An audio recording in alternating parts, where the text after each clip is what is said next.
Ada seorang saintis daripada Russia, nama dia Ivan Pavlov. Pada tahun 1890 ataupun 90-an, dia telah buat satu eksperimen yang sangat popular yang kita kenali sebagai Pavlov Dog Experiment. Jadi Pavlov ni ialah seorang fiziologis yang kaji behavior ataupun tingkah laku ataupun perilaku dan dikaitkan dengan biological response. Dan dia nak tengok apa kaitan tingkah laku tu kepada mekanisme biologi lah. Jadi dalam eksperimen ni dia gunakan anjing. Jadi apa yang Pavlov ni kaji, mula-mula sekali dia letak anjing dalam lab dia. Lepas tu dia tengok anjing ni bila staff dia datang nak bagi makan, anjing ni akan start salivate ataupun start mengeluarkan air liur. Jadi dekat sini Pavlov tengok, okey, normal lah kalau kita letak makanan mestilah anjing tu akan terliur. Tapi lama kelamaan dia tengok anjing tu bila dia nampak lab coat ataupun bila dia dengar je tapak kaki staff tu, dia dah start mengeluarkan air liur. Pavlov pun terfikir, kenapa bila dia tengok lab coat je dia dah keluarkan air liur walaupun dia belum tengok makanan. Jadi kat sini dapat satu idea untuk buat satu eksperimen untuk kaji sesuatu yang dikenali sebagai conditional response.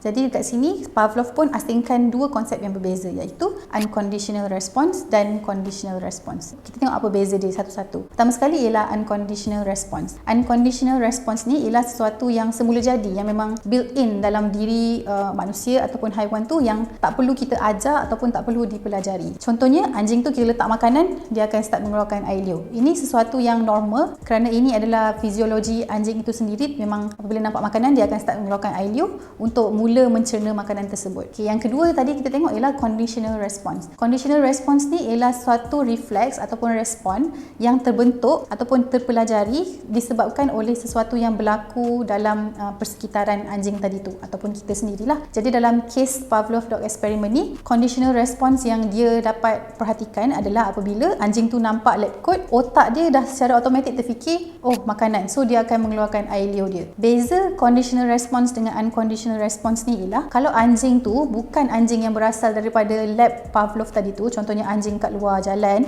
bila dia nampak lab coat ataupun dia dengar bunyi tapak kaki orang, dia tak akan mengeluarkan air liur. Sebab apa? Sebab otak dia tidak dikondisionkan untuk memberikan respons sedemikian terhadap lab coat ataupun tapak kaki. Jadi eksperimen Pavlov ni tak berakhir kat sini. Dia nak tengok adakah dia boleh take it a step further lagi. Jadi apa yang dia buat ialah bila dia nak letak makanan dan dia pasang metronom. Jadi metronom ni satu alat yang ada bunyi yang ticking sound lah. Jadi dia macam bila dia letak makanan tu, betul-betul sebelum anjing tu makan, dia pasang metronom tu. Lama kelamaan otak anjing ni dia macam ditipu untuk fikirkan, oh bunyi metronom tu ialah sama macam makanan. Setelah sedemikian masa, bila Pavlov pasang je metronom tu, walaupun tanpa bunyi tapak kasut ataupun lab coat, anjing tu dah start mengeluarkan air liur. Jadi ini ialah apa yang Pavlov dapat daripada eksperimen dia. Dalam semua eksperimen yang melibatkan binatang, tentulah ada kontroversi. Jadi kontroversi daripada Pavlov punya eksperimen ni ialah tentulah ramai aktivis haiwan yang tak setuju dengan cara Pavlov ni carry out dia punya eksperimen. Sebab apa?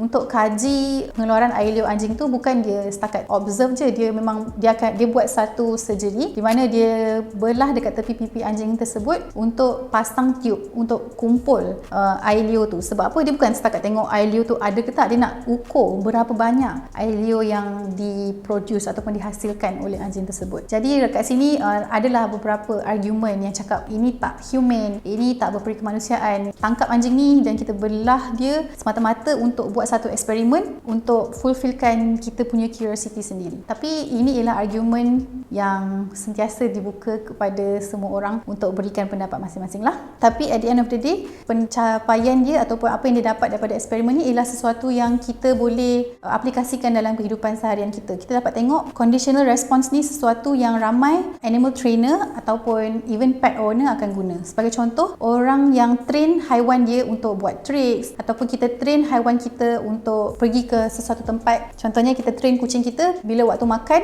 dia akan terus pergi ke tempat makan dia. Itu kita consider sebagai conditional response juga. Jadi pemahaman kita terhadap konsep ni sebenarnya boleh membantu kita sebagai seorang pet owner lah untuk kita pastikan haiwan kita tu hidup dia lebih teratur dan sistematik. Kita boleh train haiwan kita untuk associatekan benda yang baik dengan reward yang baik. Contohnya kalau haiwan kita tu tak suka kena grooming ataupun haiwan kita tak suka bila kita cepit kuku dia, apa yang kita boleh buat lepas kita cepit kuku dia, kita bagi dia makan makanan yang sedap. Jadi selama kelamaan kita akan bantu dia untuk kurang rasa benda tu ialah sesuatu yang negatif. Lepas kita cepit kuku dia contohnya, kita bagi dia ganjaran, so dia akan fikir, oh ini ialah sesuatu yang positif.